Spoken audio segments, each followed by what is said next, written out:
কি বলো তো? আগে তো আসছিলে না, এসেছো ঠিক আছে, খাচ্ছ খাও, তাই বলে তুমি সব খেয়ে নেবে?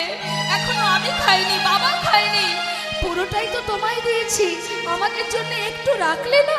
সব খেয়ে নিলে। আমরা কি খাবো? আমার বাবা কি খাবে বলো?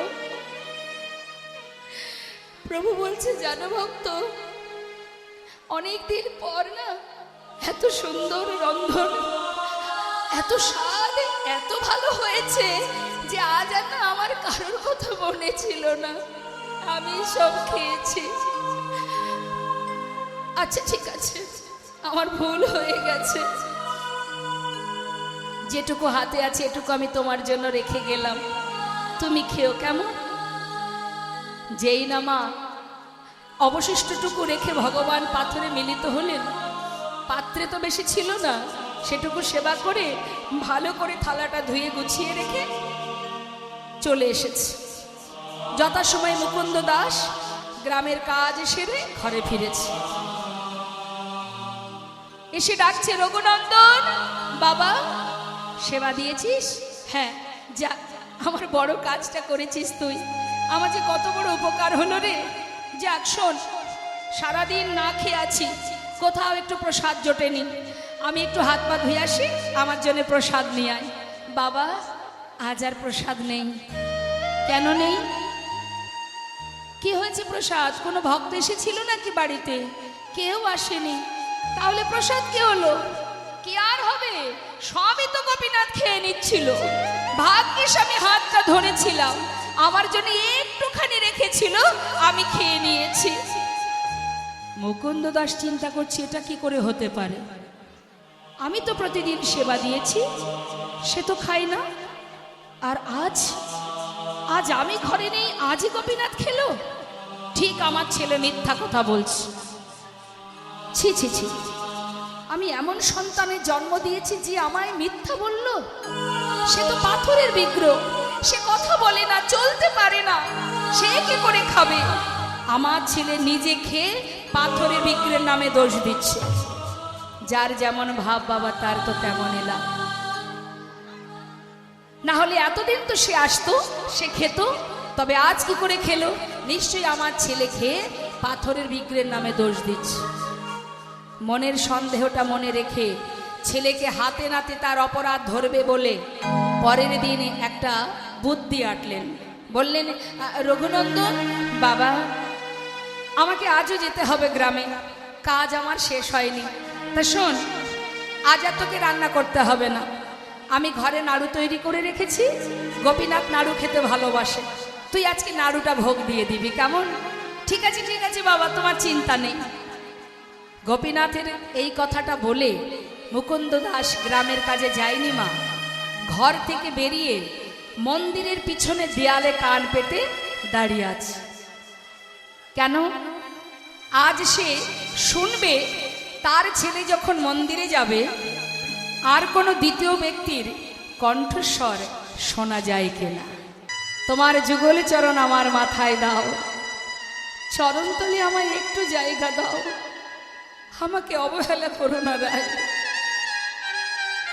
এই পদটি লিখেছিলেন কবি জয়দেব তার গীত গোবিন্দে, কিন্তু এই কথাটুকু তিনি লিখতে পারেননি। অনেক বড় গীত গোবিন্দ লিখেছিলেন, এই দেহিপদ পল্লব মোদারম এই কথাটা কিন্তু বৈষ্ণব লিখতে পারেনি মা। কারণ তার মনের মধ্যে দোটানা হচ্ছে যে বিশ্ব ব্রহ্মাণ্ডের মালিক, তার মাথায় একটা রমণীর চরণ কি করে আমি দেব? এটা সম্ভব নয় যে ভক্তের চরণ ভগবানের মাথায় কি করে আমি দেব। গীত গোবিন্দ লিখেছে, এত বড় গীত গোবিন্দ লিখেছে, বদসী যদি কিঞ্চিদপি দন্ত রুচি কৌমদি হরতি দরতি তিমিরমতি ঘরম স্ফুরুদ্ধর সিধবে তব বদন চন্দ্রিমা লোচয়তি লোচন চকরম প্রিয়ে চারু শিলমঞ্জুময়ী মানমণি দানম তমসী মম জীবন তমসী মম ভূষণ তমসী মম ভব জলধি রত্নম সারগারলে খণ্ডনাং মম শিরসি মণ্ডনাং। আর পারছে না, দেহি পদপল্লব মদারম। কি করে লিখবো আমি? এটা কি করে সম্ভব? একটা রমণীর চরণ অনাদি আদি অনন্ত কোটি বিশ্ব ব্রহ্মাণ্ডের মালিক, তার মাথায় কেউ দিতে পারবে? আপনারা পারবেন মা নিজের চরণ ভগবানের মাথায় তুলে দিতে? হরি বল, হরি বল, হরি বল। ভক্তই পারে ভগবানের অঙ্গে চরণ দিলে দিতে, তার প্রমাণ ভৃগুমুনি দিয়েছিলেন না। সোজা গিয়ে একেবারে ভগবানের হৃদয়ে গিয়ে এক লাথি দিয়েছিলেন। তখন ভগবান জিজ্ঞাসা করেছিলেন, তোমার পায়ে ব্যথা লাগেনি তো? কে ভগবান প্রমাণ করতে গিয়েছিলেন? ভগবানের বক্ষে যখন লাথি দিয়েছে, ভগবান নিজের কষ্টের কথা বাদ দিয়ে ভক্তকে জিজ্ঞাসা করছে, তোমার পায়ে ব্যথা লাগেনি তো? তাই ভক্তই পারে মা ভগবানের অঙ্গে আঘাত করতে, আর ভক্তই পারে ভগবানের মাথায় চরণ তুলে দিতে। তা মা যখনই কিনা কবি জয়দেব ইতস্তত করছে, মানে সংকোচ বোধ করছে, কি করব কি করব, মাতা পদ্মাবতী বলছে, স্বামী তুমি এক কাজ করো, তুমি এক কাজ করো, তোমাকে একটু তুমি স্নান করে সেবা করো, সেবার পর ঠান্ডা মাথায় লেখো। এত বড় গীত গোবিন্দ যখন লিখেছো, আর এটুকু তুমি অবশ্যই পারবে লিখতে, যাও। কিন্তু কবি জয়দেবের মনের মধ্যে শুধু একটাই চিন্তা, যে আমি এত বড় গীত গোবিন্দ লিখেছি, অবশেষে এইটুকু কেন আমি লিখতে পারছি না। তা তিনি মস্তকে তৈল দিয়ে অজয় নদীতে স্নান করতে যাচ্ছে। যাবার পথে শুধু বারবার প্রভুকে স্মরণ করছে, হে গোবিন্দ, হে দয়াময়, আমার কি মনোবাঞ্ছা পূর্ণ হবে না?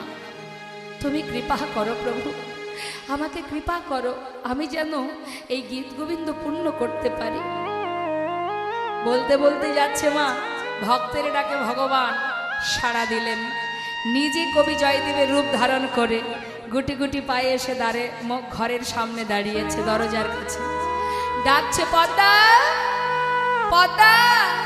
পদ্মাবতী বলছে, কি স্বামী স্নান করলে না? না, আসলে কি জানো, পথে যেতে যেতে না ওই শ্লোকটুকু মনে পড়ে গেল। ভাবলাম স্নান করে ফেরার পথে যদি ভুল হয়ে যায়, যদি ভুলে যাই, তাই চলে এলাম। যদি ঘরে জল থাকে আমাকে একটু স্নানটা করিয়ে দাও। নিশ্চয়ই, এসো স্বামী, ভিতরে অজয় নদীর জল আছে, আমি স্নান করিয়ে দেব। পদ্মাবতী নিজে হাতে ভগবানকে স্নান করালেন স্বামী রূপে। নিতাই গৌর হল। স্নান হলো মা। এবার ভগবান বসে আছেন স্বামীর বেশে, আর পাত্রে পারস সাজিয়ে চলেছে রাধা মাধবের সেবা দেবে বলে। এমন সময় ভগবান ছদ্মবেশে জিজ্ঞাসা করছে, পদ্মা, কোথায় যাচ্ছ? কেন স্বামী? মন্দিরে ভোগ নিবেদন করে আসি, তোমাকে প্রসাদ দেব, তুমি বাকি শ্লোকটা পূর্ণ করবে, একটু অপেক্ষা করো। ভগবান ছদ্মবেশে বললেন, দেখো পদ্মা, আমি কিন্তু শ্লোকটা ভুলে যাব, তুমি এক কাজ করো, আগে আমাকে দাও, তারপরে মন্দিরে যাবে, আগে আমাকে খেতে দাও, আমার খুব খিদে পেয়েছে। ছি ছি, এমন অলক্ষণে কথা কেন বলছো? তুমি তো জানো মন্দিরে ভোগ নিবেদন করব, প্রসাদ তৈরি হবে, তবে তো তুমি খাবে, দাঁড়াও, একটু অপেক্ষা করো। পদ্মা, কেন তুমি বুঝতে চাইছো না বলো তো? আমি তো তোমাকে বারবার বলছি, আমি শ্লোকটা ভুলে যাব, তুমি আগে আমাকে খেতে দাও, তারপরে তুমি মন্দিরে নিবেদন করবে ভোগ, দাও, তাড়াতাড়ি আমাকে খেতে দাও। স্বামী, ছি ছি ছি, অমঙ্গল হবে, অমঙ্গল হবে স্বামী, একটুখানি অপেক্ষা করো, আমি যাব আর আসবো। পদ্মা, বারবার আমি কেন তোমায় বোঝাতে পারছি না বলো তো? কেন তুমি বুঝতে চাইছো না? আচ্ছা পদ্মা, একটা দিন কি তুমি ভাবতে পারো না যে মন্দিরের গোপীনাথ আমি স্বয়ং এসেছি? পদ্মাবতী ভাবছি, কি আজ কি হলো স্বামীর? কেন এমন ভুলভাল কথা বলছে? ঠিক আছে, মন্দিরে ভোগ নিবেদন হলো না, ভোগের থালায় তুলসী দিয়ে স্বামী রূপে ভগবানের সামনে দিলেন। ভগবান সেবা করলেন। সেবা করে আসন ছেড়ে যখন যাচ্ছে, হঠাৎ পিছন দিকে তাকিয়ে দেখছে পদ্মাবতী আসছে। পদ্মা, কোথায় যাচ্ছ তুমি? কেন স্বামী, প্রতিদিন তোমার চরণ সেবা করি, আজও চরণ সেবা করতে যাচ্ছি। না, আজ আর চরণ সেবা করতে হবে না, গীত গোবিন্দটা আমার হাতে দিয়ে যাও, দিয়ে তুমি সেবায় বসো।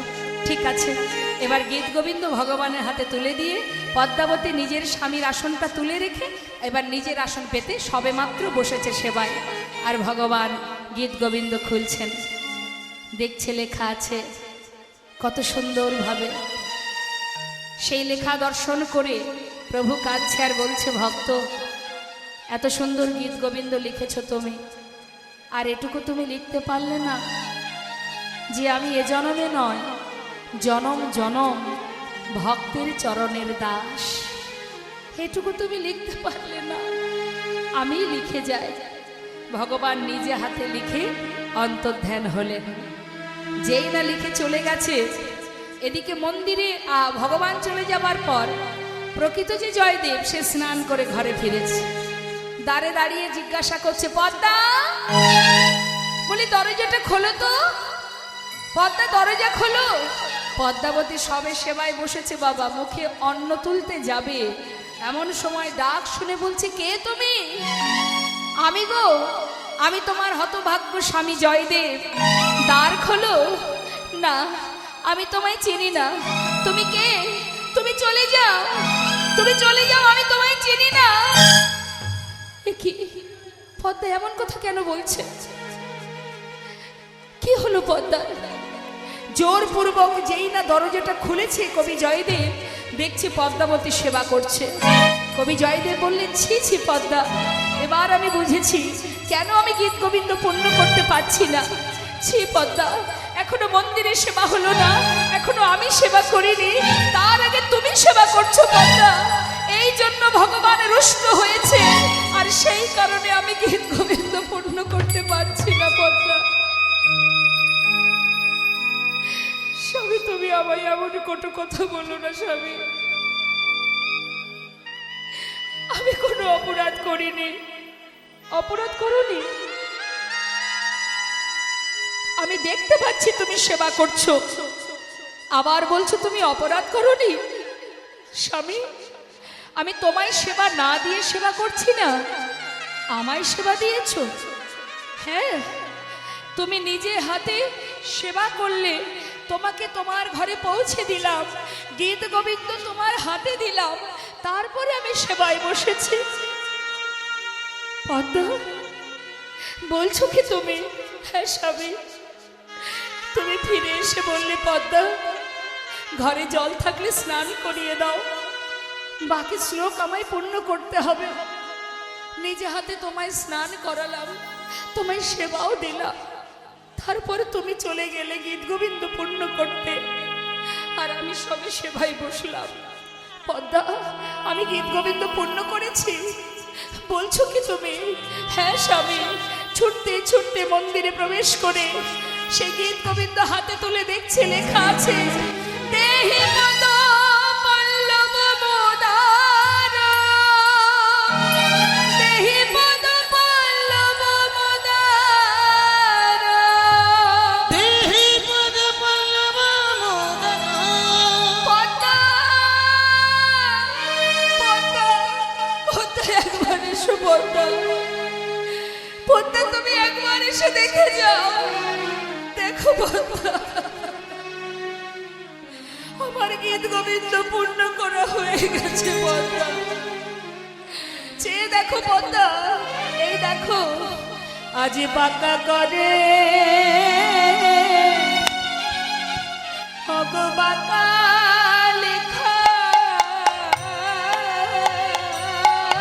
দেখো বাঁকা করে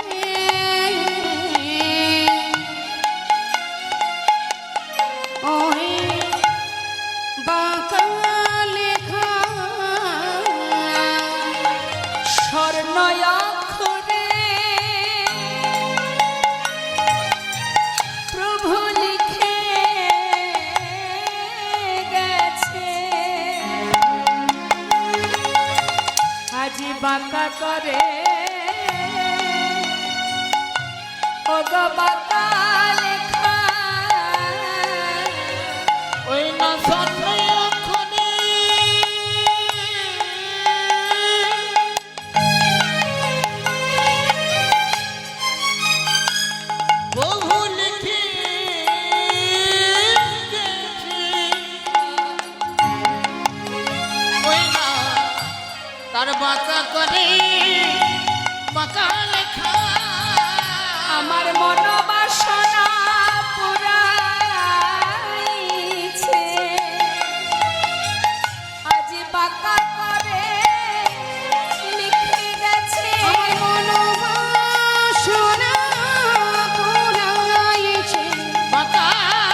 তাই দেহি পদপল্লব মোদারম, রাধারানী চরণ মাথায় নিয়ে বললেন, রাধে তোমার চরণ যুগল আমার মস্তকে দাও, তবু তোমার চরণ তলে আমায় ঠাঁই দাও। কিন্তু রাধানী মান সেই অভিমান করে বসে আছে। এবার সখীদের রাধানীর চরণ ছেড়ে যখন চলে যাচ্ছে মা, তখন সখীরা সবাই চেপে ধরেছে, শ্যামনগর সারা রাত ছিলে যেখানে সেখানেই থাকো, এখানে আর তোমার কোনো জায়গা নেই। হরিবল। রাধারানী আমার আর মান ভাঙালেন না, সখীদের কাছ থেকে বিদায় নিয়ে গোবিন্দ দেখলেন রাধার কাছে তো ঠাঁই হলো না, আবার সখীদের কাছে কোনো জায়গা হলো না। কারণ সখীরা একটার পর একটা প্রশ্ন করতে শুরু করলেন, বলো শ্যামনগর তোমার এহানো হাল কে করেছে? তোমাকে যে রাধারানী ক্ষমা করবে, তোমার এই অবস্থা করেছেটাকে? সব কিছু বলার পরেও বললেন যাও। উত্তরের পরে উত্তর দিতে শুরু করলেন গোবিন্দ, কিন্তু অবশেষে পরাজিত হয়ে এবার বিদায় দিলেন। এখানে একটা পদ আছে, গাইব, শুনুন কি বলছি। সখীরা বলছে, বলো বলো দেখি শ্যামনগর, যাচ্ছ যাও, এখানে তোমার কোনো স্থান নেই, কিন্তু যাওয়ার আগে দুটো প্রশ্নের উত্তর দিয়ে যাও। ওমা একটার পর একটা প্রশ্ন করছি, মন দিয়ে শুনবেন কি বলছে। শ্যামনগর তোমার নীল উৎপল শ্রীমুখমণ্ডল, নীল উৎপল শ্রীমুখমণ্ডল, ঝামর কাহে ভেলা, তোমার নীল উৎপল শ্রীমুখমণ্ডল, ঝামর কাহে ভেলা। বাবা সুন্দর একটা দৃষ্টান্ত আপনাদের কাছে দেব। এটা কোনো গল্প নয়, বাস্তব। একটু মন দিয়ে শুনবেন। বেশি দূর নয় বাবা, বর্ধমান জেলা। বর্ধমান জেলায় মুকুন্দ দাস, যার একমাত্র ছেলে, যার নাম রঘুনন্দন, যাদের ছিল একটা গোপীনাথ বিগ্রহ। রাধাকৃষ্ণ ছিল, গোপীনাথ বিগ্রহ ছিল। মন দিয়ে শুনবেন মা। ও মা বসুন, আস্তে কথা বলবেন না, বসুন। মুকুন্দ দাস ভালো কবিরাজি করতে পারতেন, হাত যশ ভালো ছিল তার। আগেকার সময় এত ওষুধপত্র তো ছিল না। কোনো ব্যক্তি অসুস্থ হলে গ্রামের মধ্যে যারা ভালো কবিরাজি জানে, যারা বৈদ্য আছে, তাদেরকে ডাকা হতো। তা মুকুন্দ দাসের হাত এত ভালো ছিল, সে বিভিন্ন গাছগাছরা দিয়ে ওষুধ তৈরি করে, পাচন তৈরি করে দিলে সেই রোগ ভালো হয়ে যেত। সেই সময় নবদ্বীপের রাজা ছিলেন নবাব হোসেন। সেই নবাব হোসেন শারীরিক ব্যাধি সারিয়েছিলেন সবার অলক্ষ্যে ওই মুকুন্দ দাসের হাত থেকে। তা ওই মুকুন্দ দাসের ছোট্ট ছেলে, 12 বছর বয়স তার। ভক্তি কাকে বলে দেখুন মা। ভগবানকে পাওয়ার জন্য বিরাট কিছু আয়োজন করাও লাগে না, আবার বিরাট একটা কঠিন কাজও নয়। ভগবান বলেনি যে আমাকে সেবা দেওয়ার জন্য তোমাকে এই এই প্রয়োজন, এই এই আয়োজন করতে হবে। তার একটাই কথা, শুধুমাত্র নিজের মনটাকে তার চরণে সঁপে দাও। খুব একটা কঠিন কাজ নয়। কারণ মাথায় রাখবেন, চলার পথে সে ছাড়া আমাদের আর আপন বন্ধু কেউ নাই। আশা থেকে যাওয়া পর্যন্ত সমাজে, সংসার জীবনে চলার পথে বাবা, কত মানুষ তোমার পাশে এসে দাঁড়াবে, আবার এক সময় তোমায় ছেড়ে চলেও যাবে। কিন্তু একজন যাবে না, যেভাবে তোমাকে পাঠিয়েছে, যত সময় তিনি না নেবেন তত সময় সে তোমাকে চোখে চোখে ছায়ার মতো তোমার পাশে থাকবে। যারা দেখতে পায় তারা সকাল সকাল তার কাছে যায়, আর যারা দেখতে পায় না তারা এই অন্ধকার কারাগারে ঘুরে বেড়ায়। তামা মুকুন্দ দাস গালে হাত দিয়ে চিন্তা করছে, আমি একা মানুষ, গ্রামে একজন অসুস্থ, সেখানেও আমাকে যেতে হবে, ঘরে আমার গোপীনাথের সেবা, কোন দিকে যে আমি আগে যাই, কোনটা আগে করি। এমন সময় 12 বছরের ছেলে রঘুনন্দন বলছে, বাবা এত চিন্তা কি আছে তোমার, আমি তো আছি, এক কাজ করো, আমি তো আর কবিরাজি জানি না, তুমি নাই গ্রামের কাজে যাও, আর ওই গোপীনাথের সেবা ওটা না হয় আজ আমার ওপরে ছেড়ে দাও। মুকুন্দ দাস মৃদু মৃদু হেসে বললেন, সেবা দেওয়া বললে কি আর সেবা দেওয়া হয় রে বাবা? ভগবানের সেবা বলে কথা, তাকে সেবা দিতে গেলে অনেক নিয়ম আছে। ওমা আসতে, হরে কৃষ্ণ, মাতাজি আসতে, কথা নয়। এই বাচ্চা, এই বস বস। তা বাবা, ছোট্ট ছেলে বললেন, বাবা ভগবানের সেবা দিতে গেলে কি নিয়ম আছে আমায় বলো।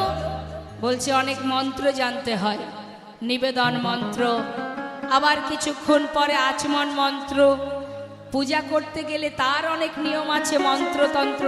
তুমি তো বাবা জানো না। ছোট ছেলে উত্তর দিলেন, বাবা আমি না হয় অত মন্ত্র জানি না, ভালোবেসে যদি ওকে খাওয়ায় ও কি খাবে না? মুকুন্দ দাস ভাবছে সত্যি তো তাই, সবার ঊর্ধ্বে তো ভক্তি। নাই বা জানলো ছোট্ট শিশু মন্ত্র, নাই বা জানলো, ভালোবেসে খাওয়ালে খাবে না? বৃন্দাবনের সখাগণ, তারা যে কানাইয়ের প্রিয় বন্ধু ছিল, তারা কি মন্ত্র দিয়ে কানাইকে নিজের বন্ধু করেছিল? ভালোবাসা দিয়ে নিজের এঁঠো কানাইয়ের বদনে তুলে দিত। তারা আগে নিজে খেয়ে দেখতো গাছের ফল, সেটা ভালো না বিষ মেশানো। এটাই তো ভক্তি মা, ভালোবেসে দেওয়া। আরে বাবা, এটা যদি বিষ থাকে কানাইকে দেব না, আমরা মরে যাই দুঃখ নাই, কানার জন্য কিছু না হয়, এর জন্য মন্ত্র লাগে। মুকুন্দ দাস মনে মনে ভাবছে সত্যি তো তাই, সবার ঊর্ধ্বে ভক্তি, নাইবা জানলো মন্ত্র। আচ্ছা ঠিকই বলেছিস তুই। শোন বাবা, এক কাজ কর, আমি চললাম গ্রামে, সময় মতো ফিরে আসব। তুই একটু আমার জন্য প্রসাদ রাখবি, আর রান্নাঘরে সব কিছু গোছানো আছে, একটু কোনো রকমে তুই রান্নাটা করে আজকে সেবাটা দিয়ে দে। ঠিক আছে বাবা, চলে যাও, চিন্তা নেই তোমার। মুকুন্দ দাস চলে গেল মা। এদিকে জীবনে যে ছেলে রান্না করেনি, বাবাকে কথা দিয়েছে, গোপীনাথের দায়িত্ব নিয়েছে, তো তাই রান্নাঘরে গিয়ে দেখছে বাবা সব গোছানো, রান্না হয়নি। তা সে তো কোনোদিন রান্না করেনি, কিন্তু বাবাকে যেহেতু কথা দিয়েছে, তাই সমস্ত কিছু যা যা সবজি বানানো আছে সমস্ত কিছু ব্যঞ্জন এক পাত্রে ঢেলে দিয়ে জাল ধরিয়েছে। আবার নিজে নিজে মুখে বিড়বিড় করে বলেই যাচ্ছে, ও গোপীনাথ, আজ কিন্তু বাবা ঘরে নেই, হয়তো ভালো রান্না হবে না, আমি তো কোনোদিন করিনি আগে, তা যাই হোক আজ একটু কষ্ট করে খেয়ে নিও, কাল বাবা ভালো করে রান্না করে খাওয়াবে। একার মতো একা বকছে আর রান্না করছে। কোনো রকমে সিদ্ধ হয়েছে মা, লবণ মানে লবণও জোটেনি তাতে, সিদ্ধ করে পাত্রে ঢেলে নিয়েছে। নিতাই গৌর হরি বল। কি আছে তাতে? এত সুন্দর করে আমরা স্বাদ করে রান্না করি, তাই আমাদের হয় না, শান্তি হয় না। আর ভগবানের জন্য লবণ সিদ্ধ করে হাফ সিদ্ধ হয়েছে কি না হয়েছে, চলেছে ভক্ত সব পাত্রে ঢেলে নিয়ে থালা ধরে নিয়ে ঠাকুর ঘরে। হরি বল। ঠাকুর ঘরে গিয়ে প্রভুর সামনে রেখে ডাকছে, গোপীনাথ, ও গোপীনাথ, আজ বাবা ঘরে নেই, আমি এসেছি তোমার জন্য। বাবা বলল সে নাকি কোথায় যাবে, গ্রামে কেউ অসুস্থ, তাই আজ আমি তোমার জন্য এসেছি। জানো আজ কিন্তু আমি রান্না করেছি, জানি না কি হয়েছে, একটু কষ্ট করে খেয়ে নাও, শিগগিরই এসো। ডাকছে মা। সে কি জানে আমি যেমন বাবার পুত্র, ও আমার বাবার পুত্র। সে কিন্তু আলাদা করে জানে না যে এটা ভগবান। সে জানে আমি যেমন খাই ঠিক তেমন ওকেও খেতে হবে। তা বলছি, গোপীনাথ দাঁড়িয়ে থেকো না, তাড়াতাড়ি এসো, এসে খেয়ে নাও। আসছে না মা, আপনারাও তো সেবা দেন, আসে প্রভু, আসছে না। একটা কথা আছে না বাবা, যার যেমন ভাব তার তেমন লাভ। যে যেমন শুনবে, যেমন ভাববে, ফলটা ঠিক তেমনই সে পাবে। সে কিন্তু ডেকেই যাচ্ছে, আসছে না। চারিদিকে দেখছে কি ব্যাপার, আসছে না কেন। আচ্ছা বুঝেছি বুঝেছি, হাতে বাঁশি আছে, দাঁড়াও দাঁড়াও বাঁশিটা নামিয়ে দিই। বাঁশি হাতে থাকলে খাবে কি করে মানুষ, দাঁড়াও বাঁশিটা নামিয়ে দিয়েছি। এবার এসো, আর দেরি করো না, তাড়াতাড়ি এসো। তাও আসছে না, আসছে না কেন, কি হলো? গোপীনাথ আসবে না? কি ভেবেছো তুমি? আমি কোনোদিন রান্না করিনি, আজই করেছি তোমার জন্য। আমার কি কষ্ট হয় না? কখন থেকে ডাকছি তোমায়, কেন আসবে না তুমি? বাবা ঘরে নেই বলে। তুমি জানো তুমি না যদি খাও আজ আমার বাবা আমাকে প্রচন্ড বকবে। এসো না গোপীনাথ, খেয়ে নাও। তাও আসছে না। হঠাৎ চারিদিকে ঘুরে ঘুরে দেখছে দরজাটা খোলা। সে কিন্তু চোখে যেটা দেখেছে সেটাই করছে। বাবা দেখেছি দরজা বন্ধ করে সেবা দেয়। দাঁড়াও দাঁড়াও, দরজাটা খোলা আছে, তাই তুমি আসছো না? দাঁড়াও, আবার দরজাটা বন্ধ করে দিল। গোপীনাথ এবার তো এসো, এমন করে দাঁড়িয়ে থেকো না। দেখো আমি অনেক কষ্ট করে রান্না করেছি, কোনো দিন করিনি আমি। এসো না গোপীনাথ, ও গোপীনাথ। এমন করে ডাকছে মা। এমন করে যদি মনে প্রাণে কেউ স্মরণ করে, ভগবানকে আর দূরে থাকতে পারে গো? পারছে না মা। মনের মধ্যে চঞ্চল হয়ে উঠেছে, প্রভু আমি কি যাব না যাব না, আমি কি করব? ভক্ত এমন করে আমার কাছে এসে অনুনয় বিনয় করছে, কাতর সুরে ডাকছে, কখনো রেগে গিয়ে ডাকছে। কি করব? আমি কি যাব না যাব না? দোটানায় প্রভু আমার পাথরের মধ্যে দাঁড়িয়ে আছে। কি হলো, শুনতে পাচ্ছ না? কখন থেকে ডাকছি, শুনতে পাচ্ছ না? আমার কষ্ট হয় না? কি ভেবেছো কি তুমি? রেগে গেছে, কি মনে করেছো?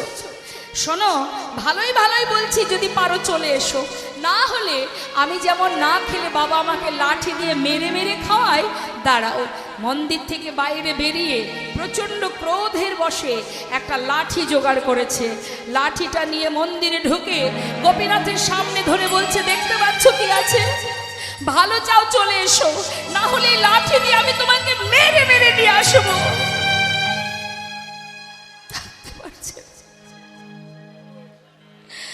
প্রভু আর থাকতে পারছে না। একমাত্র ভক্তই পারে ভগবানের কাছে জোর খাটাতে। পাথরের মধ্যে প্রভু আমার এতক্ষণ অপেক্ষায় থাকতে থাকতে প্রভু চঞ্চল হয়ে উঠেছে।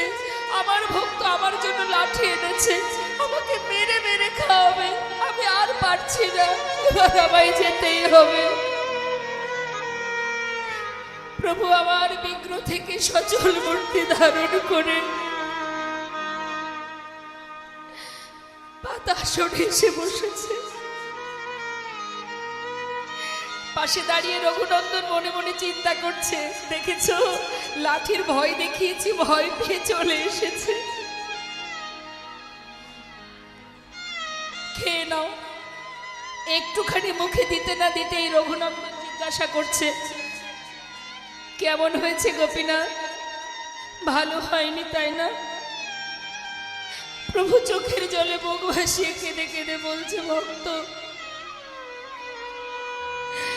এতদিন আমি এই ঘরে আছি, কিন্তু এমন অমৃত আমি কখনো পাইনি।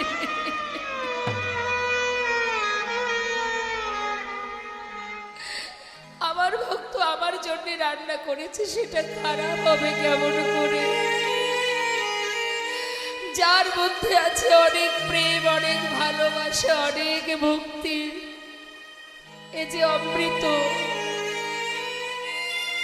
এই স্বাদ, এই সুখ, এই আনন্দ আমি তোমায় বলে বোঝাতে পারবো না। খুব ভালো হয়েছে।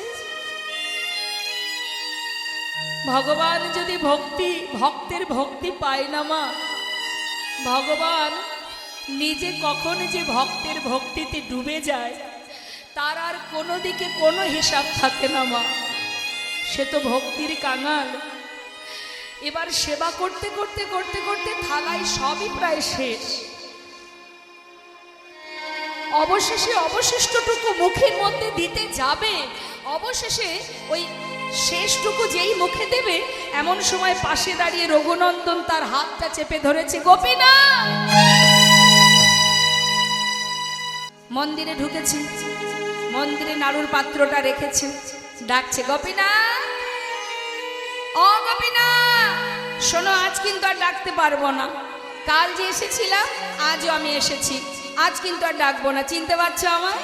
ওই যে কাল এসেছিলাম, শিগগির এসো। জানো আজকে বাবা তোমার জন্য নাড়ু পাঠিয়েছে, তুমি নাকি নাড়ু খেতে ভালোবাসো, শিগগিরই এসো। ভগবান বললেন ভক্ত, পাথর থেকে সচল মূর্তি ধারণ করলেন মা, ধারণ করে পাতা আসনে বসলেন, বসে বললেন ভক্ত, কেউ যদি আমাকে ডাকার মতো একবার ডাকে, আর তার সেই ডাক যদি আমার কানে এসে একবার পৌঁছে যায়, ভক্ত যদি কোনোদিন আমাকে ভুলেও যায়, সেই ভক্তকে আমি জনম জনম ভুলি না। তোমাকে আর ডাকতে হবে না, আমি এসে গেছি।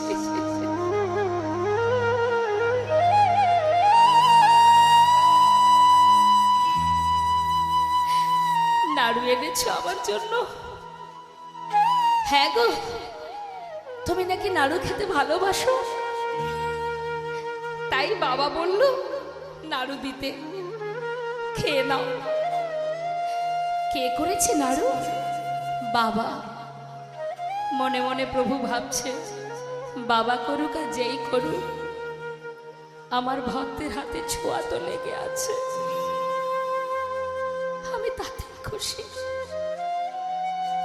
ক্ষমা, নাড়ু যেই করুক না কেন, ওই যে রঘুনন্দন হাতে করে নিয়ে থালাতে সাজিয়ে নিয়ে এসেছে, তার হাতের যে ছোঁয়াটুকু লেগে গেছে, ভগবান তাতেই সন্তুষ্ট। যেই করুক, বাবা করুক আর যেই করুক, ভক্তের হাতে ছোঁয়া তো লেগে আছে। অনেক কিছু লাগে না মা, অনেক কিছু লাগে না। নাড়ুটা নিয়ে মুখে দিয়েছে, এমন সময় রঘুনন্দন জিজ্ঞাসা করছে, কেমন হয়েছে গোপীনাথ? বাবা করেছে নাড়ু, কেমন হয়েছে? খুব সুন্দর। বেশ। মনে মনে চিন্তা করছে, কালকের মতো দাঁড়িয়ে থাকবো, আর যদি গোপীনাথ একটা একটা করে সব খেয়ে নেয়, আজ আমি তা হতে দেব না। আজ ও খাবে, আমিও আমার ভাগেরটা খাবো। এই ভেবে পাত্র থেকে রঘুনন্দন একটা নাড়ু তুলে নিয়েছে, তুলে নিয়ে মুখে দিয়েছে মা। অর্ধেকটা খেয়েছে, আর যেই না ভালো লেগেছে, বাকি এঠো অর্ধেক নাড়ু গোপীনাথের মুখের কাছে ধরেছে। খেয়ে দেখো গোপীনাথ, আমার বাবা করেছে, খেয়ে দেখো কত সুন্দর হয়েছে, কত স্বাদ, খেয়ে দেখো। ভগবান তার মুখের কাছে এঠো নাড়ুটা দেখে চোখের জল আর ধরে রাখতে পারছে না। প্রভু কাঁদছে আর মনে মনে বলছে, ভক্ত কেমন ভক্তি তোমার, কেমন ভালোবাসা।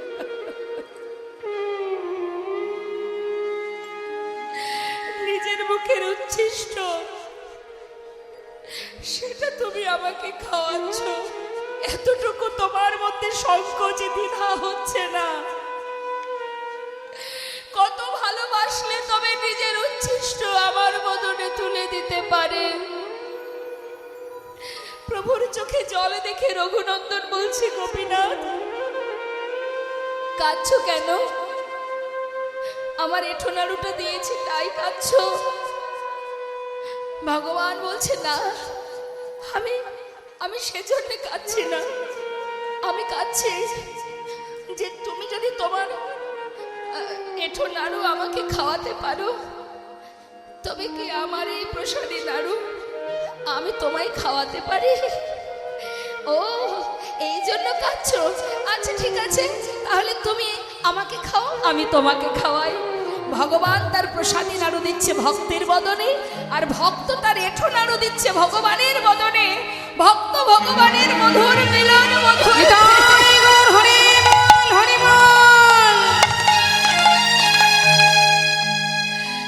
সেই অপূর্ব লীলা দর্শন করার জন্য মুকুন্দ দাস দেয়ালের পিছনে কান পেতে হঠাৎ দ্বিতীয় কোনো একজনের কণ্ঠ শুনে চিৎকার করে উঠলেন, কে? কার কণ্ঠ শোনা যায়? ছুটে এসে মুষ্টা আঘাতে দরজা খুলেছে। তার আগেই ভগবান অর্ধনাড়ু হাতে নিয়ে আবার মিলিত হয়েছে বিঘ্নে। রে বোন, যার হাতে ছিল বাঁশি, তার হাতে অর্ধনাড়ু দেখে ছুটে গিয়ে রঘুনন্দনের পা দুটি জড়িয়ে ধরে মুকুন্দ দাস কাঁদছেন। ওরে রঘুনন্দন,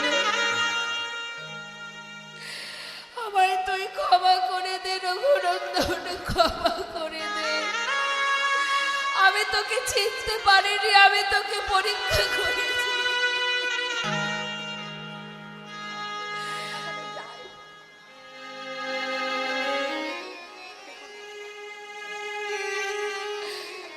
ছুটে গিয়ে চরণ জড়িয়ে ধরে কাঁদছে আর বলছে, ওরে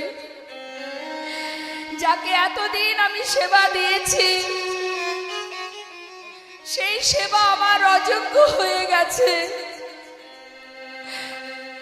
আয় বাবা, আমার বুকের মাঝে আয়, তোর মতো সন্তানকে বুকে জড়িয়ে ধরে এতদিনের অযোগ্য দেহ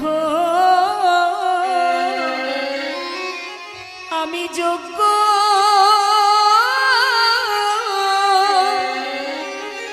যোগ্য করি। এতদিনের অযোগ্য দেহ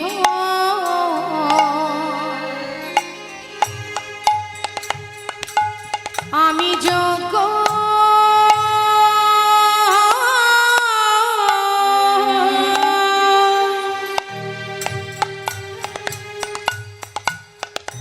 আমি যোগ্য করি। তোর মতো ভক্ত সন্তানে আমি জড়ায়ে ধরে এতদিনের অযোগ্য দেহ আমি যোগ্য করি। তোর মতো ভক্ত সন্তানে আমি জড়াই ধরে আমার ওই অযোগ্য দেহ যোগ্য করি। আমার মানবী জন্ম আমি ধন্য, আমি ধন্য করি। আমার ভবে আসা যাওয়া সার্থক করি। আমার অযোগ্য দেহ যোগ্য করে ভবে আসা যাওয়া সার্থক করি। আমার এই অযোগ্য দেহ যোগ্য করে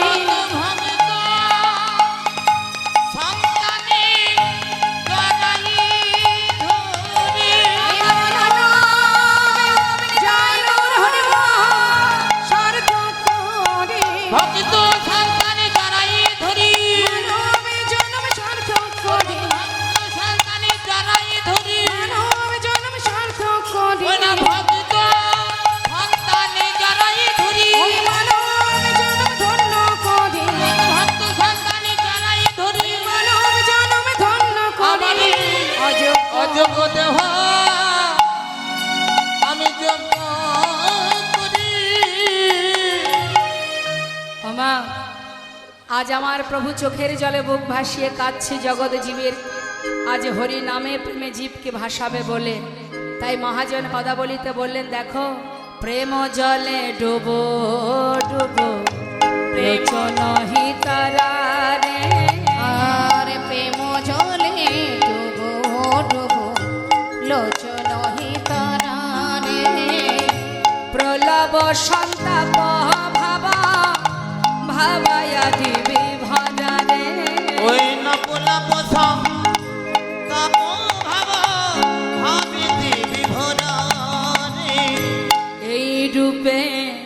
উদ্ধারিল যত নর নারী রে। ওই নারী রূপে উদ্ধার হলো যত নর নারী রে।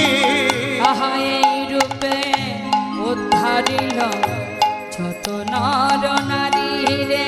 আর এই রূপে উদ্ধারিল যত নর নারী রে। এ রাধা মোহনে কহে কিছু না হলো হামারি রে। মরি রে এ রাধা মোহন কহে কিছু না হলো আমার রে। না হলো না হলো না কিছু হলো না হলো না না হলো কিছু না। হলো না হলো না। কত পাপি তাপি তরে গেল আমার হলো না হলো না। পাপি তাপি তোরে গেল কিছু হলো না হলো না। তরে গেল আমি অধম রইলাম পড়ে তাপি তরে আহারে আহারে আহারে আহারে কিছু হলো না হলো না। যা রাধে রাধে। জীবরাঙা নয়নে বহে তপ আজ তপ তুহি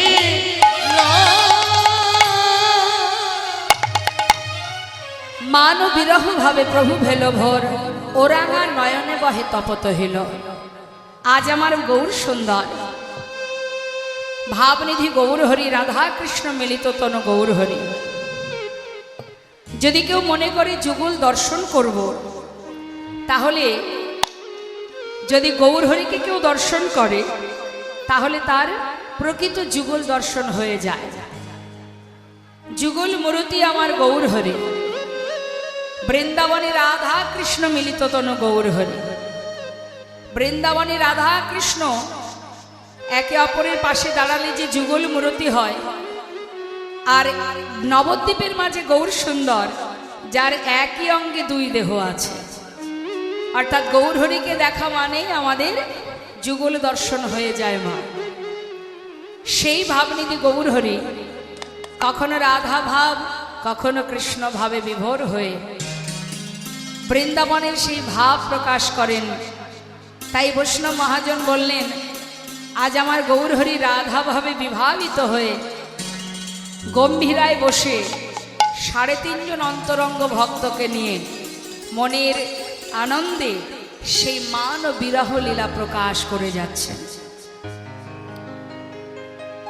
জগতে যত ভক্ত আছে বহিরঙ্গ ভক্ত, আর মাত্র 3.5 জন হলেন অন্তরঙ্গ ভক্ত, যাদের সঙ্গে বসে প্রভু আমার রস আস্বাদন করেন। তা আজ তিনি সেই ভাব প্রকাশ করছেন। সেই 3.5 জন অন্তরঙ্গ ভক্ত বললেন, 3.5 জন কি করে হয়? হয় 4 জন হবে, নাই 3 জন হবে। সাড়ে আবার হয়, সাড়ে কোনো ভক্ত আছে? বললেন আছে। রায় রামানন্দ স্বরূপ দামোদর সিকি মাইতি, আর একজন হলো নারী, রাধে রাধে, একজন হলো নারী রমণী, তাকে অর্ধেক গণ্য করলেন, বললেন তিনি হলেন মাধবী। এই রায় রামানন্দ স্বরূপ দামোদর সিকি মাইতি আর মাধবী, মাধবী হলো নারী, তাই তিনি অর্ধেক গণ্য হলেন। এই 3.5 জন ভক্তকে নিয়ে ভাব প্রকাশ করছেন। কি বলছেন? আরে মরয় আমার শ্রী গৌরাঙ্গ চা, অখিল জীবের মন লোচন ভা। আরে মোর শ্রী গৌরাঙ্গ চাঁদ, অখিল জীবের মন লোচন হে ফাদ। বৈষ্ণব মহাজন বললেন, ফাদ পেতেছে গো, ফাদ পেতেছে গো, ফাদ পেতেছে গো, মান পেতেছে গো। জীবের মন পাখি ধরবে বলে ফাদ পেতেছে গো। জীবের মন পাখি ধরবে বলে ফাঁদ পেতেছে গো। আহা ব্রজ ভাবে বিভোর হয়ে ফাদ পেতেছে গো। ব্রজ ভাবে বিভোর হয়ে ফাদ পেতেছে গো। ওই না রাধা ভাবে বিভোর হয়ে ফাদ পেতেছে গো। রাধা ভাবে বিভোর হয়ে ফাদ পেতেছে গো। ওই মন পাখি ধরবে বলে ফাদ পেতেছে গো। জীবের মন পাখি ধরবে বলে ফাদ পেতেছে গো। লোচন হি ফাদ, লোচন মানে নয়ন, নয়নের ফাদ, ফাদ পাড়া পাতে গো মা, হরে কৃষ্ণ মা আমার দিকে ফাঁদ কারা পাতে? ব্যাদেরা। আচ্ছা বাবা, ব্যাদেরা ফাঁদ পাতে কেন? পাখি ধরবে বলে। তা আমার গৌর সুন্দর তিনি নবদ্বীপে ফাঁদ পেতেছে, তার মধ্যে কাকে ধরবে? জীবের মন পাখিকে ধরবে বলে। এই যে মন বাবা, এই মনটাই কিন্তু সব। মাথায় রাখবেন মা, এই মন কিন্তু আমার দেহটাকে চালনা করে। অর্থাৎ আমি যখনই ভাববো, মনে মনে ভাববো যে অমুক জায়গায় শাহাবাদ, এই জায়গাটির নাম যেন কি?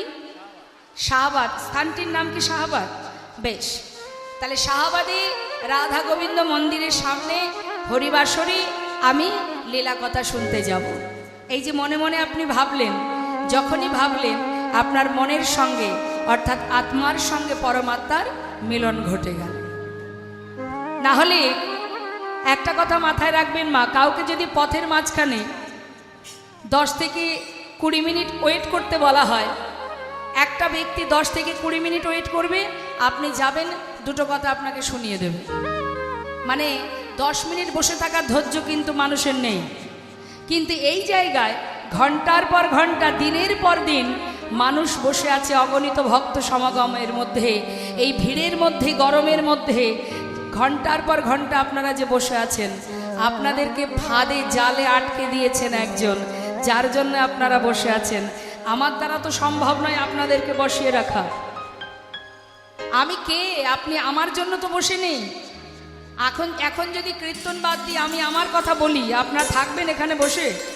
এক্ষুনি উঠে চলে যাবেন, বলবেন আমরা তোমার কথা শুনতে আসিনি মা, এসেছি কৃষ্ণ কথা শুনতে, তাই তো? তাহলে আপনাদেরকে এখানে বসিয়ে রেখেছে কে? অনাদি আদি গোবিন্দ ভগবানের সেই অমৃত কথা, কৃষ্ণ কথা, যে নাম আপনারা শ্রবণ করছেন, শোনার জন্য বসে আছেন। আমাদের ইহজগতে প্রত্যেকটা মানুষের কম বেশি কারোর না কারোর একটু না একটু হলেও শারীরিক সমস্যা সবারই আছে। আর দেহ আছে মানেই থাকবে, এটা কোনো আশ্চর্যের বিষয় নয়। তাহলে মা, সব কিছুকে উপেক্ষা করে আপনারা বসে আছেন কেন বলুন তো? আপনাদের মধ্যে সেই ভক্তি আছে তাই, কৃষ্ণ প্রেম আছে তাই। বাবা, ভক্ত কোথায় পাবো আমরা? ভক্ত আলাদা করে খুঁজতে হয় না। মাথায় রাখবেন, ভক্ত কাকে বলে? শাস্ত্রে বললেন, যদি কেউ ফুটবল ক্রিকেট খেলা ভালোবাসে, যেখানে ক্রিকেট ফুটবল খেলা হয় মানুষ সেখানে চলে যায়। আবার যদি কেউ দেখবেন ওই ফাংশন যেসব জায়গায় হয়, হ্যাঁ, অর্কেস্ট্রার হয় যেখানে, সেখানে দেখবেন যারা এইগুলোকে ভালোবাসে তারা বাবা সেখানেই ছুটে যায়, সেখানে ভিড় করে। আর যারা হরিকে ভালোবাসে তারাই আসে হরিবাসরে। নিতাই গৌর হরি বল হরি। হ্যালো, তাহলে সে 5 মিনিট থাকুক আর 5 ঘন্টা থাকুক, সেটা বড় কথা নয়।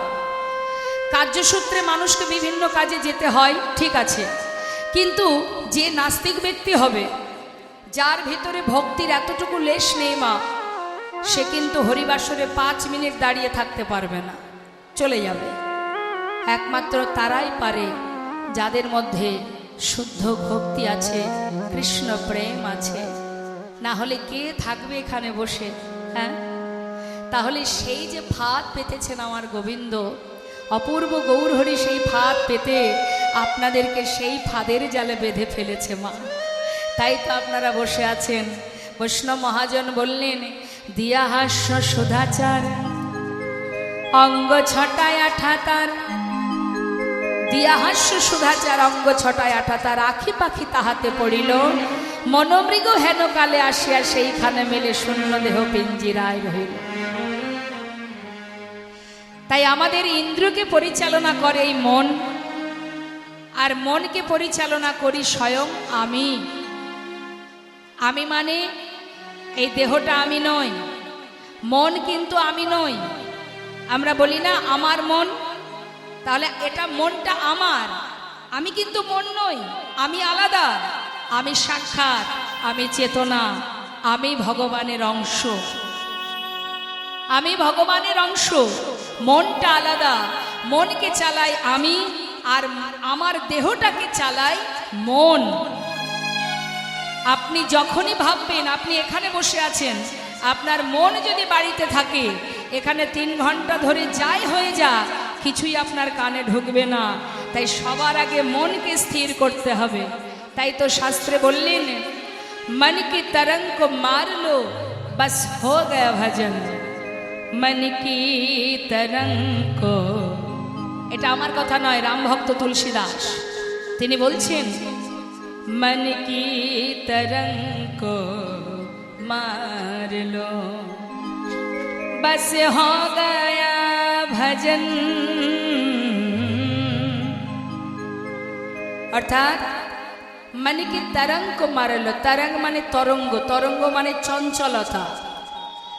নিজের মনের চঞ্চলতাকে মারলো, মেরে দাও, স্থির করো নিজের মনকে।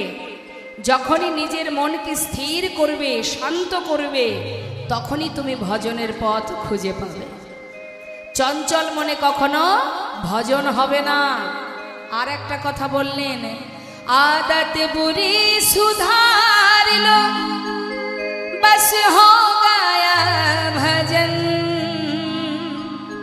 आदत बुरी, बुरी माने খারাপ। যত আছে খারাপ চিন্তা ভাবনা, নোংরা চিন্তা ভাবনা, খারাপ মানসিকতা, খারাপ মনোবৃত্তি, সেগুলোকে সুধারলো, শুধরে নাও, बस हो गया भजन। আর কি বললেন, आए हो तुम कहाँ से और जाओगे कहाँ, इतना दिल विचार लो। दिल विचार लो মানে মনের কাছে জিজ্ঞাসা করো, বিচার চাও যে আমি কোথা থেকে এসেছি আর কোথায় যাব। हो गया भजन। নিতাই গৌর হরি বল হরি বল। কয়েকটা কাজ আমাদের, মনকে স্থির করো, যত আছে নোংরা চিন্তা ভাবনা, খারাপ মনোবৃত্তি, সেগুলোকে মুছে ফেলো জীবন থেকে। আর একবার নিজের মনকে প্রশ্ন করো, আমি কি কে আমার, কেন মরে যারে তপত্রয়, ইহানা জানে জীবের কইছে হিত হয়। নিজেকে জিজ্ঞাসা করো, আমি কে, কোথা থেকে এসেছি, আমি যাব কোথায়, আমার পরিচয় কি। হরি বল হরি বল। আর এটা জানার জন্য হরিবাসর, ভাগবত কথা, কৃষ্ণ কথা, লীলা কথা শ্রবণ। এই লীলা কথা ভগবান বারবার লীলার মাধ্যম দিয়ে জীবকে সঠিক পথের আলো দেখিয়েছে। হে জীব, স্মরণ করো, স্মরণ করলেই পথ খুঁজে পাবে। আপন আপন গুরুচরণ আশ্রয় করো। ভগবান সৎ গুরুচরণ আশ্রয় করে জগৎ জীবকে শিক্ষা দিয়েছে। জগতে কেউ তোমাকে তোমার নিজের ঠিকানা দেখাবে না, একমাত্র সদ্গুরু। গুরুদেবী তোমাকে সঠিক পথ দেখাবে, আর কেউ দেখাবে না গোমা। তুমি ধর্মের পথে 1 পা বাড়াবে। ভগবান বললেন, কেউ যদি আমার দিকে 1 পা বাড়ায়, আমি 100 পা তার দিকে এগিয়ে যাই। কেউ যদি 1 পা বাড়ায়, একটুখানি যদি ডাকে, আমি সারা জীবন তার দাস হয়ে পড়ে থাকি। সারা জীবন ডাকতে লাগে না মা। ভালোবাসতে গেলে অন্তর থেকে ভালোবাসতে হয়। বাড়ি থেকে কোথাও যাওয়ার সময় 5 দিন ঘুরে যখন ফিরে আসি, যাওয়ার পথে ভগবান যেটা আমার ঘরের মধ্যে এক কোণে ভগবান আছে, তাকে আমরা বলে যাই, প্রভু তোমার সংসার তুমি দেখো, আমি চললাম, রক্ষা করো দয়াময়। 5 দিন পরে যখন ফিরে আসি বাবা, সবার জন্য কত কি নিয়ে আসি, আনন্দে মোহিত হয়ে যায় তারা। প্রত্যেকের জন্য কিছু না কিছু আনা হয়, কিন্তু যিনি ঘরের কোণে বসে 5 দিন ধরে তোমার ঘরকে রক্ষা করে গেল, তার জন্য তোমার মনে হলো না?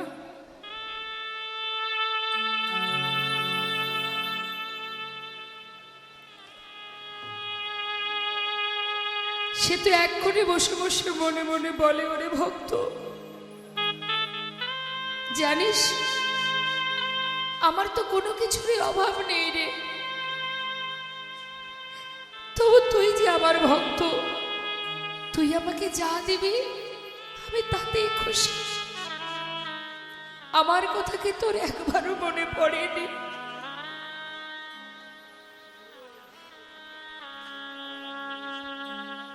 বাবা, মনে রাখবেন, বাড়ির মালিক বাড়িতে যদি 5 জন 10 জন সদস্য থাকে, 5-7 জন, বাড়ির মালিক সকলের ফরমাসি খাটতে খাটতে বাড়ি থেকে অর্ডার হয়ে যায় এগুলো আনতে হবে। দেখবেন ছোট বাচ্চারা বলে বাবা আমার জন্য খাবার নিয়ে আসবে, বলে না মা? তা বাড়ির মালিক সবার জন্য নিয়ে আসে। এমন একটা সময় হয়েছে কি মা, বাড়ির মালিক যিনি, বাবা যিনি, বাজারে গেছে, অনেক কিছুই নিয়ে এসেছে, বাচ্চার জন্য খাবারও এনেছে। মন দিয়ে শুনবেন কথাটা। এখন বাচ্চা বাবাকে দেখে বলছে বাবা খাবার এনেছো? বাবা খুশি হয়ে 1 প্যাকেট বিস্কুট তার হাতে তুলে দিয়েছে। বাচ্চা মনের আনন্দে সেই বিস্কুটটা খাচ্ছে, বাবা এনে দিয়েছে। ঠাকুমা বলছে কিরে নাতি, বাবা কষ্ট করে নিয়ে এসে তোকে দিল, বাবার জন্যই তো পেলি রে বাবা, তো বাবাকে একটু দিতে পারছিস না? আমরা এমনই কৃপণ, এমনই স্বার্থপর মা, সংসারের জন্য হাজার হাজার টাকা আমরা খরচ করি, ভগবানের বেলায় আমাদের কৃপণতা শুরু হয়ে যায়। তা সেই বাচ্চাটা কিছুতেই দেবে না। কি মা দেয় বাড়ির বাচ্চারা? খেতে পারুক বা না পারুক, ভাগের ভাগ থেকে 1 কোনাও কাউকে দিতে চায় না। সে জেদ করছে দেব না। ঠাকুমা বারবার বলছে আরে বাবা একটু তো দে। বারবার বলাতে তখন সেই বাচ্চাটা গিয়ে নিজে যেটা খাচ্ছিল, কিছুটা বাকি আছে আর একটুখানি আছে, একটা পুরো বিস্কুট দিল না।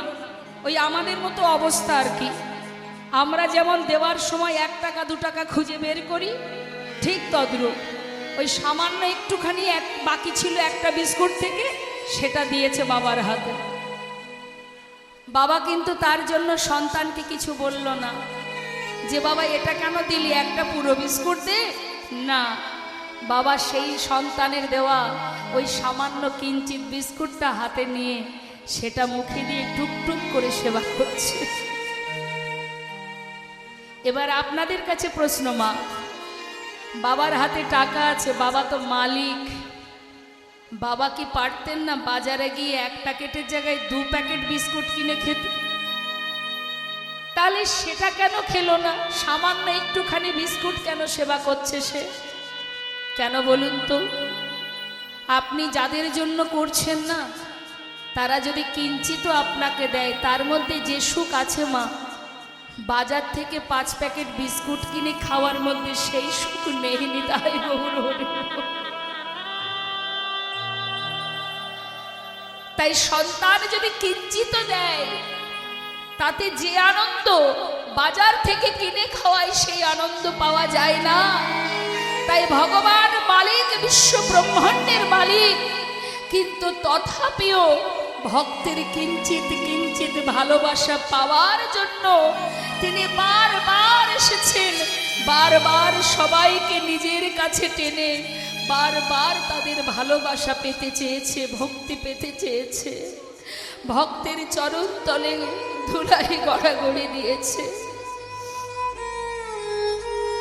একদিন দেবর্ষী নারদ জিজ্ঞাসা করছে, দয়াময় তুমি তো অনন্ত কোটি বিশ্ব ব্রহ্মাণ্ডের মালিক, সারা জীবন ধরে তোমার নাম গাইলাম, কিন্তু আজও খুঁজে পেলাম না যে তোমার ঠিকানাটা কোথায়, সঠিক জায়গা কোথায়, থাকো তুমি কোথায়? ভগবান বললেন, দেবর্ষি আমাকে নির্দিষ্ট কোনো জায়গায় যদি পেতে হয়, নাহং তিষ্ঠমি বৈকুণ্ঠে যোগিনাং হৃদয়নাচ মাদ ভক্ত যত্র গায়ন্তি তত্র তিষ্ঠমি হে নারদ। যেখানে আমার ভক্তরা আমার গুণকীর্তন করে, যেখানে অগণিত ভক্তগণ কৃষ্ণ কথা শ্রবণ করতে করতে নামে প্রেমে পাগল হয়ে একে অপরকে জড়িয়ে ধরে আলিঙ্গন করে, সেই অপবিত্র প্রেম ভক্তি ভালোবাসা দর্শন করে আমি আর দূরে থাকতে পারি না দেবর্ষি। আমি কি করি জানো? ভক্ত যখন আলিঙ্গন করে, আমি ওই যে দুই ভক্ত,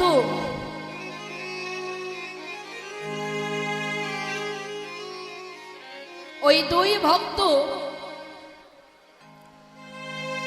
যখন একে অপরকে ভাবের আবেশে, আপনারা যেমন মা কৃষ্ণ কথা শুনতে শুনতে নামে প্রেমে ডুবে যাচ্ছেন, ভগবানকে আলাদা কোথাও খুঁজতে হয় না। প্রভু নিজেই বললেন, যখন ভক্ত ভক্তি দেয় কুলাকুলি,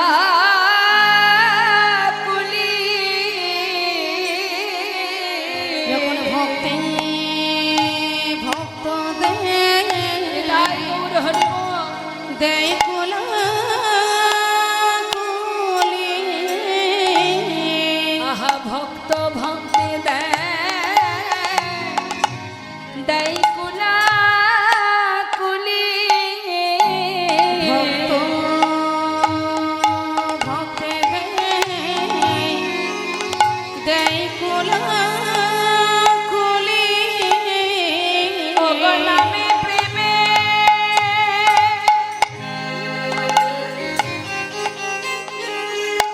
হয়ে মাতা মাতি, আহা ভক্ত ভক্তি দেয় কুলাকুলি,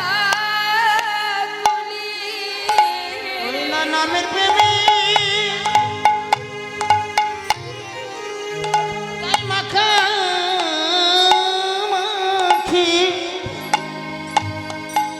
ওই না ভক্ত ভক্তি দেয় কুলাকুলি,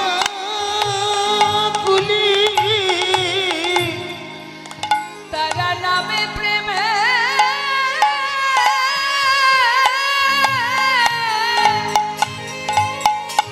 হয়ে মাতা মাতি,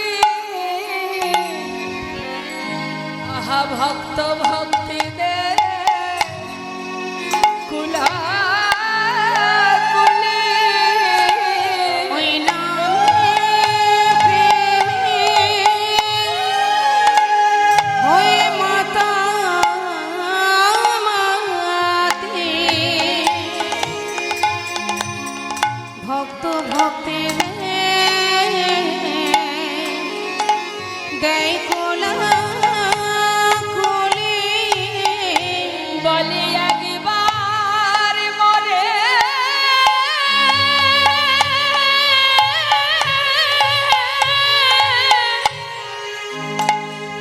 একবার মরে কৃপা করো, ভক্ত ভক্তি দে কুলাকুলি, বলে একবার মোরে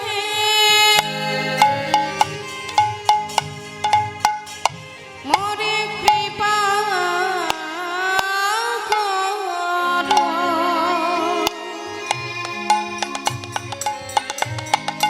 ভক্ত ভক্তে দেয় গড়া গড়ি, ভক্ত ভক্তি দেয় কুলাকুলি, যখন একে অপরকে কুলাকুলি করে, বাজিয়ে যাও।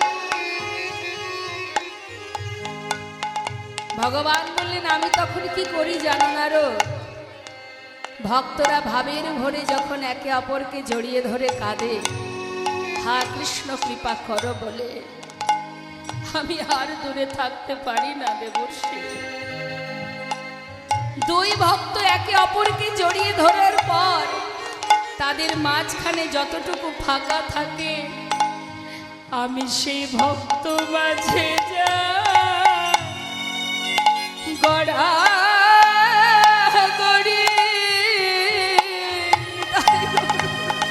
আমি সেই ভক্ত মাঝে যাই যাই গড়া গড়ি, আমি ভক্ত ভক্ত মাঝে যা হরি বল হরি বল। যাই করা করি ভক্তের চরণে ধুলি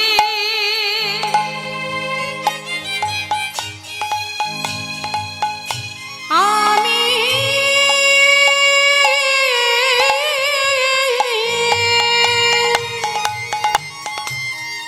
আমি অঙ্গে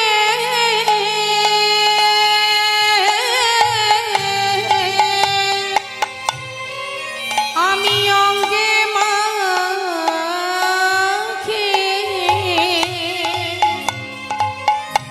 সেই ভক্ত মাঝে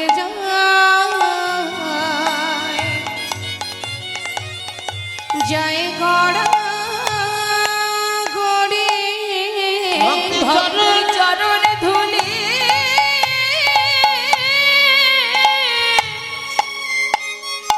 আমি আমি মাথায় মাখি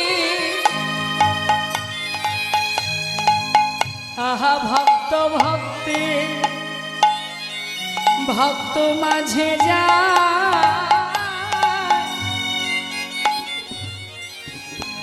যাই গড়া গড়ি ভক্তের চরণে ধুলি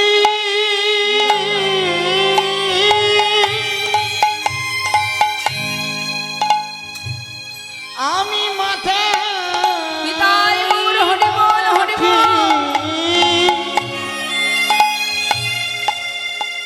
ভক্তের মাঝে যায় হরি বল করা করি বলি আরে ভাগে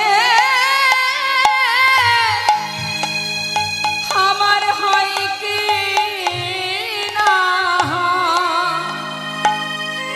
আমি ভক্ত